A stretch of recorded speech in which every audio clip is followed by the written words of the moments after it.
We're going to show today that a tangent line to a circle is perpendicular to the radius. It's a very intuitive result, and we're going to use this fact that two lines are perpendicular if the product of their slopes is -1. Now what we're trying to actually show here, and I'll use some convenient notation, is that the slope of the tangent line, that's m sub t, times the slope of the line segment, which is the radius, m sub r, is equal to -1. Okay, this is a result you can actually use from Pythagoras. You can prove it from Pythagoras' theorem, but we'll just leave the proof of that unstated. Now we got a circle here, and we'll call this the origin 0, 0.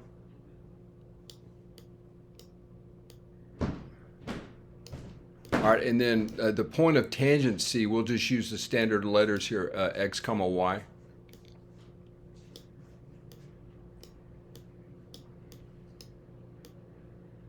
Okay, so it's very clear at this stage that m sub r, I'll just write down m sub r here, the slope of the radius, the line segment we'll call the radius, m sub r is equal to just your standard slope formula, the change in the y coordinates over the change in the x coordinates. So that would be y minus 0 over x minus 0.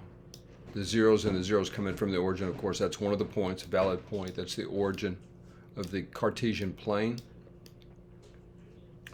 So that's equal to y over x. So that's clearly the slope of the radius.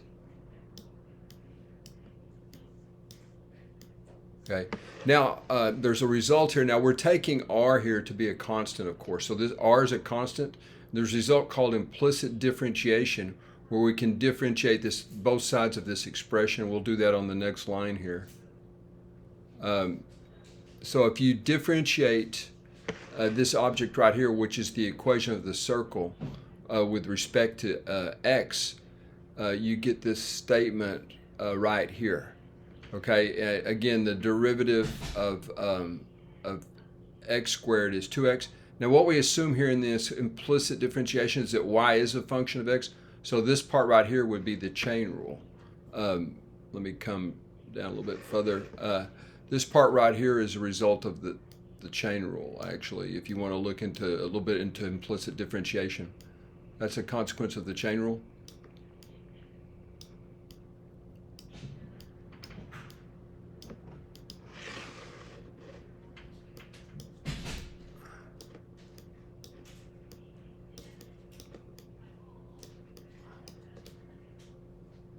Otherwise, you'd have to split this apart because it is a circle. So this is a useful result, this implicit differentiation. Now, so again, the algebra here is not much to it.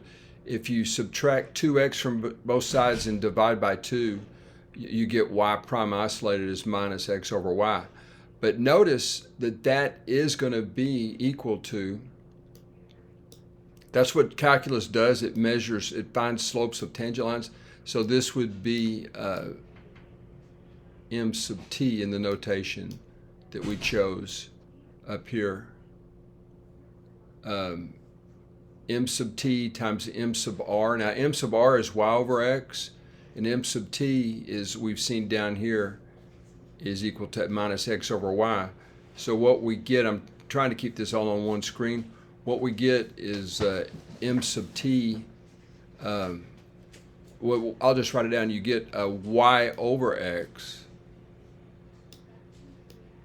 which we developed right up here, y over x times minus x over y.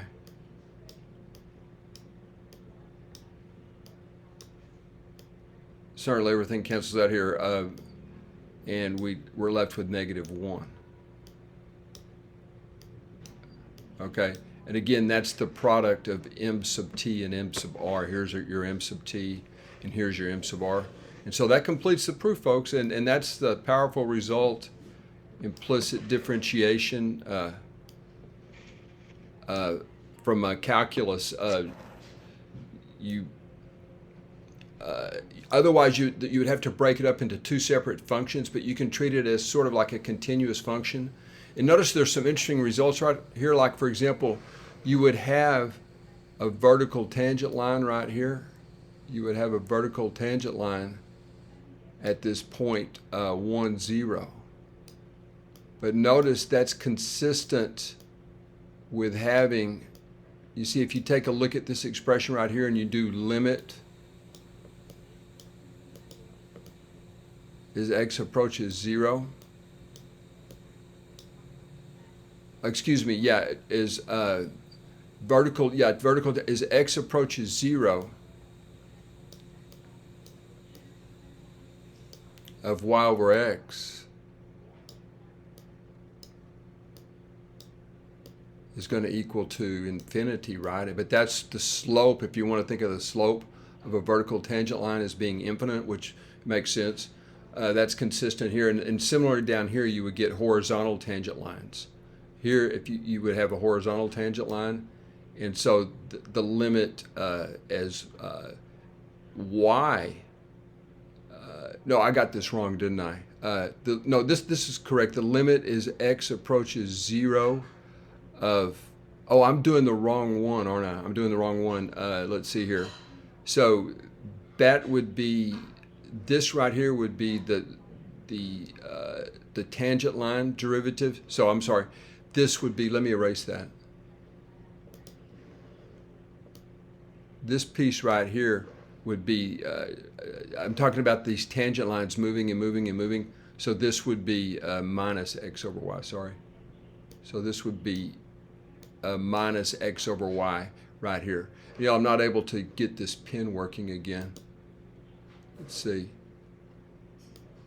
There we go, minus x over y, which is the result we got down here for the tangent line.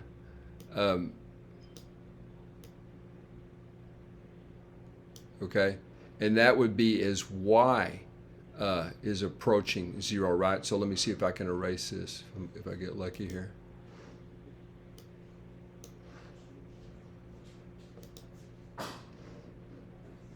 This is the limit as y is approaching 0. Sorry, I got that mistaken, but we are talking about the tangent line moving here.